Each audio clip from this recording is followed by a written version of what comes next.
You know, the fate of the migrants sent to New York from southern border states still dividing the city. Some of them refusing to go to the shelter the city set up for them at the Brooklyn Cruise Terminal. Now, they camped out in front of the Watson Hotel where they've been staying in Hell's Kitchen. Joining us now to discuss the problems are First Deputy Mayor Sheena Wright and City Immigrant Affairs Commissioner Manuel Castro. So welcome to both of you. Thank you for being here to talk about such an important topic that's playing out in real time, right? So, Commissioner, let me begin with you to talk about what's happening in Hell's Kitchen right now, the situation that's unfolding outside of the Watson Hotel. We saw those migrants sleeping in tents because they are refusing to go to the terminal. How long are they going to be allowed to sleep in those tents, and what is being done to make sure that they get the appropriate housing? Unfortunately, there's a lot of misinformation that's leading them to stay outside the Watson Hotel. It's unfortunate because it's preventing people from accessing the services that they need, including shelter.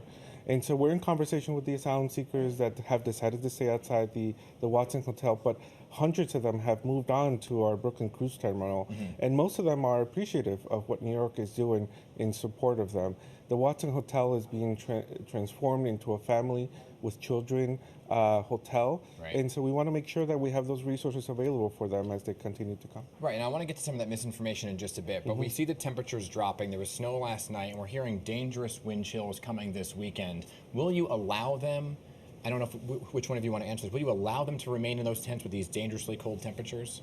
Well, we encourage everyone we have shelter, right? The Brooklyn Cruise Terminal is warm. There is food, there's entertainment, there's free international calling, there's transportation. They have a place to go, and we encourage people to take advantage of the many services, legal services, et cetera. And we would hate to have anybody, obviously, sleeping on the street, and when we certainly have shelter available for them specifically. Yeah. And so we will continue to encourage people to do that. So, Commissioner, you actually took a group of the migrants to the facility on a bus yesterday to try and change their mind. It didn't appear to work for some of them, right? Some of them went back to the hotel. Now, you refute the claims that it's cold inside, there's not enough bathrooms, and that it's far away from services, right? But it's what you're saying versus what they're saying. So what is the problem here in terms of the misinformation that you're seeing play out? Yeah. Well, the misinformation is unfortunate. It's dangerous. Again, they're leading people to believe that we're setting up detention centers. We are not. We don't deport people. People are free to go as they please. We have a lot of resources for them, and we want to make sure that they have access to them. But listen, I'm leading this crisis through my own personal experience. I myself crossed the Mexican border with my mother, grew up as an immigrant here in New York City, and I wish I had the same welcome and support as asylum seekers are receiving now. I just want to make sure that they feel welcomed, supported, and mostly safe, which is why I decided to get on the bus and go visit the Brooklyn Cruise Terminal with many of them. They had questions. We answered those questions. They saw for themselves. They even had a chance to speak with asylum seekers who were already there and who were grateful for, what New York is doing for them. Yeah, I think a lot of them didn't want to be in the congregate setting. Go ahead. Well, I think the other thing is that there are hundreds of people at the Brooklyn Cruise Terminal right now, and they are very appreciative of the services and supports that they're giving. There are maybe a dozen or a couple of dozen of people who are saying that they don't want to go. So we look at the number of people that have actually taken advantage of the services and supports that they've been given, and the people asked the commissioner to ride with them, and he went, and many of those people stayed.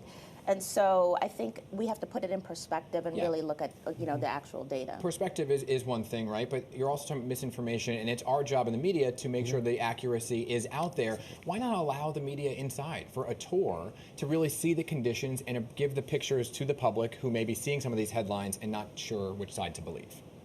So one of the things that we have to be concerned about is privacy. I mean, these are very vulnerable people who have fled their countries, and so we want to make sure that their privacy is maintained. We are doing tours for elected officials, and people there have the ability to, with people's permission, to take video and also to communicate certainly freely with the press at all times. Okay, understood. I do want to talk about some of the numbers overall. More than 42,000 have arrived since last spring.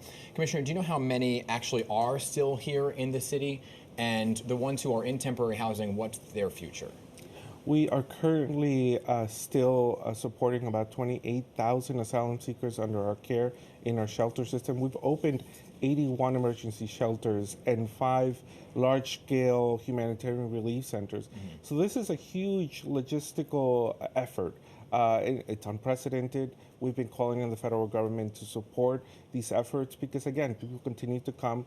We know tens of thousands are still living in the city seeking support. And we just want to make sure that people are safe, they get the emergency services that they need. And again, the misinformation is unfortunate. I spoke with an asylum seeker yesterday who thought this was a plot to round people up and deport them. And again, I had to clarify the city does not do that. We're not the federal government. This is why we are here to clarify this misinformation. No, I appreciate you being here. And let's talk about some of that federal money, because you're talking about federal dollars that is so needed, right? But you're also mentioning, and I listened to the mayor's State of the City, and he was here on Pix 11, talking about some state aid as well. So have you received money from the state and federal government, and how much more do you still need?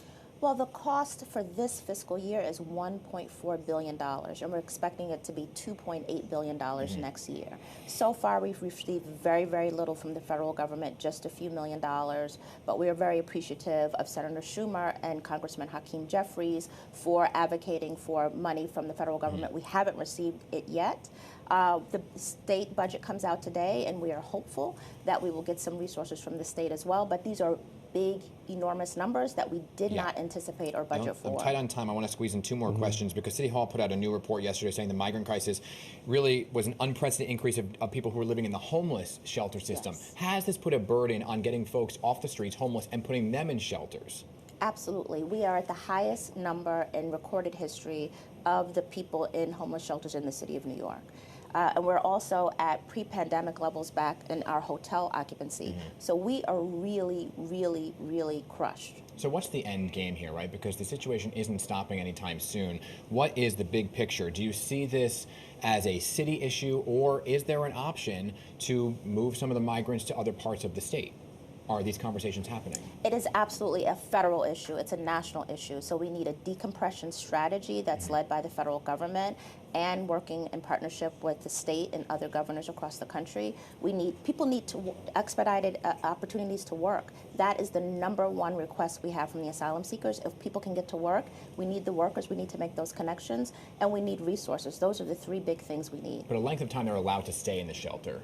How long are they allowed to stay there?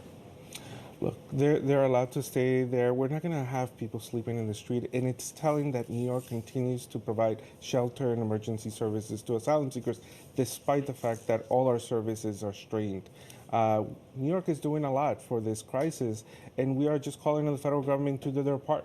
Most asylum seekers want to work and contribute to New York City, and we're here to support that. Understood. Commissioner Castro, First Deputy Mayor Wright, thank you both for being here to talk about this important issue. Thank you. Welcome back anytime, okay?